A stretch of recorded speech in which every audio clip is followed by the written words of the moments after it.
Assalamualaikum warahmatullahi wabarakatuh. Perkenalkan, nama saya Dery Gilang Saputra, NPM 19430010. Dalam video kali ini, saya akan menjelaskan tentang keamanan informasi mengenai waspada terhadap maling data pribadi.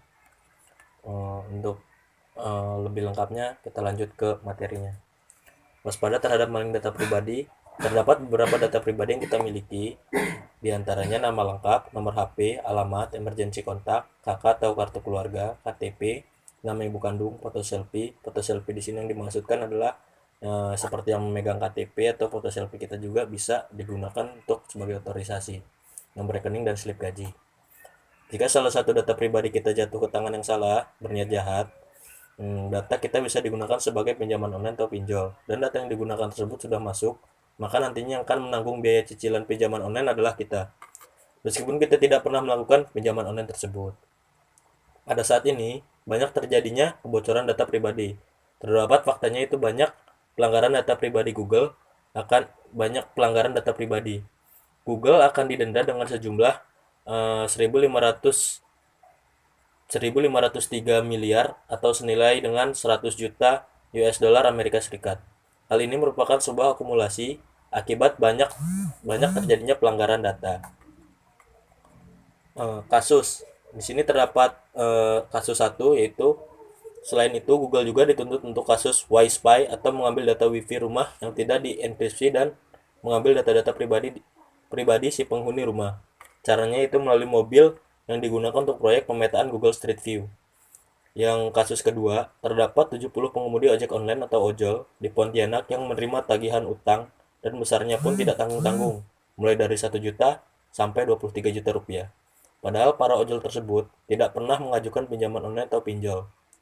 Setelah ditelusuri, rupanya para ojol tersebut mendapat informasi mengenai postingan di FB atau Facebook yang diiming-imingkan duit sebesar Rp100.000 dengan syarat menyerahkan foto diri dan foto KTP.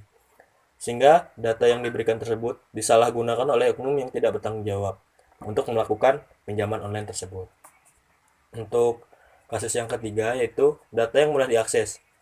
Dan ada sebuah fakta, yaitu keamanan cyber yang mudah membongkar aplikasi pinjaman online atau pinjol yang ternyata tidak menjaga kerahasiaan data pribadi penggunanya, sehingga pihak ketiga bisa melihat basis data atau database pengguna aplikasi pinjaman online tersebut. Untuk kasus yang keempat, yaitu terdapat sebuah grup Facebook atau kelompok dengan nama Dream Market Official, dan saat ini sudah berganti nama menjadi Jual Beli Algame, dan saat ini juga diduga sudah berganti nama lagi. Grup ini memiliki anggota dengan lebih dari 71.000 orang. Isi dari grup ini kebanyakan adalah jual beli data. Sejumlah dari pengamat keamanan situs membenarkan bahwa grup ini adalah sudah dilaporkan ke Facebook dan Polri untuk ditindaklanjuti. Nah, bagaimana caranya data pribadi kita bisa bocor? Yang ke satu, penyebab pertama yaitu terjadi akibat menjamurnya aplikasi fintech atau financial technology. Meskipun sebenarnya pinjaman online ini hanya sebagian kecil dari fintech, financial technology. Pinjaman online atau pinjol ini bukanlah fintech. Pinjol menjamur dan fintech juga menjamur. Tetapi ternyata sang pengelola itu menggunakan aplikasi template, tidak dengan membangun aplikasi sendiri.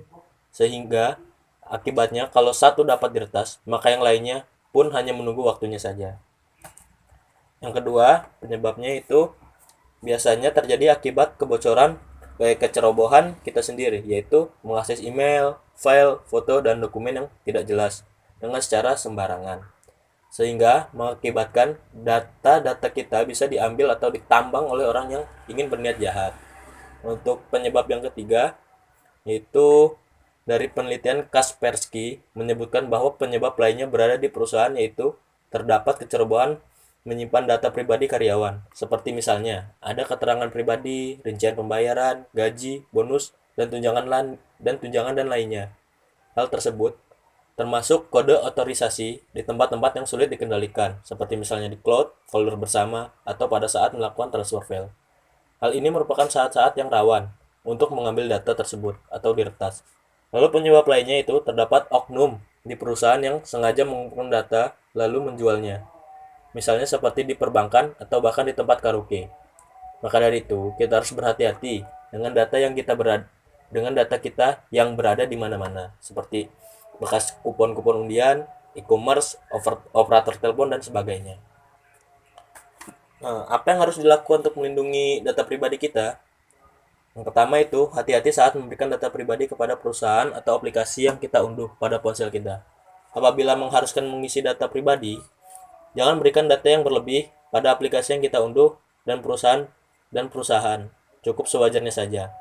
Kita juga harus kritis dengan setiap permintaan dari aplikasi tersebut. Apabila permintaannya tidak relevan, seperti misalnya saat mengunduh aplikasi musik, kita diharuskan memberikan akses kontak, galeri atau foto, dan pengelola file.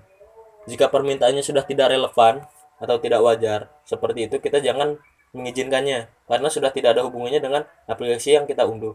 Musik berkaitan dengan file, foto, galeri itu tidak ada kaitannya. Lalu untuk selanjutnya, lakukan bersih-bersih digital secara reguler seperti file-file yang sudah tidak terpakai, menghapus inbox, email, dan perangkat keras hardware kita. Lalu kita juga harus melakukan pemeriksaan keamanan pada email dan akun-akun medsos atau media sosial kita, seperti Facebook, Instagram, Twitter, dan sebagainya, dengan secara reguler atau teratur.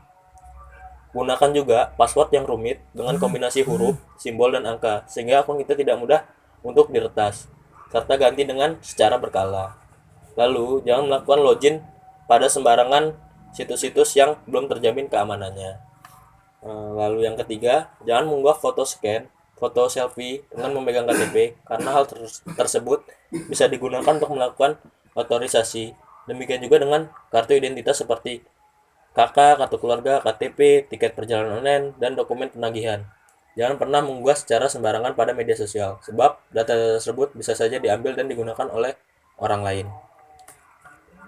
Perusahaan juga perlu menumbuhkan budaya bisnis dan keamanan. Perlu adanya edukasi bagaimana peran karyawan dan langkah-langkah yang perlu diambil untuk menjaga keamanan data. Sehingga apabila terjadinya kebocoran data, perusahaan tersebut sudah mengetahui sumbernya dan dapat langsung ditutup. Nah, di sini juga negara harus hadir. Setidaknya terdapat 30 undang-undang yang sudah menyinggung tentang data pribadi, seperti Undang-Undang Perbankan, Undang-Undang ITE, Undang-Undang Administrasi Kependudukan dan Pencatatan Sipil, Undang-Undang Telekomunikasi, Keterbukaan Informasi Publik, dan sebagainya. Jika ditotal keseluruhannya, sudah ada terdapat 30 undang-undang yang menyinggung tentang data pribadi ini.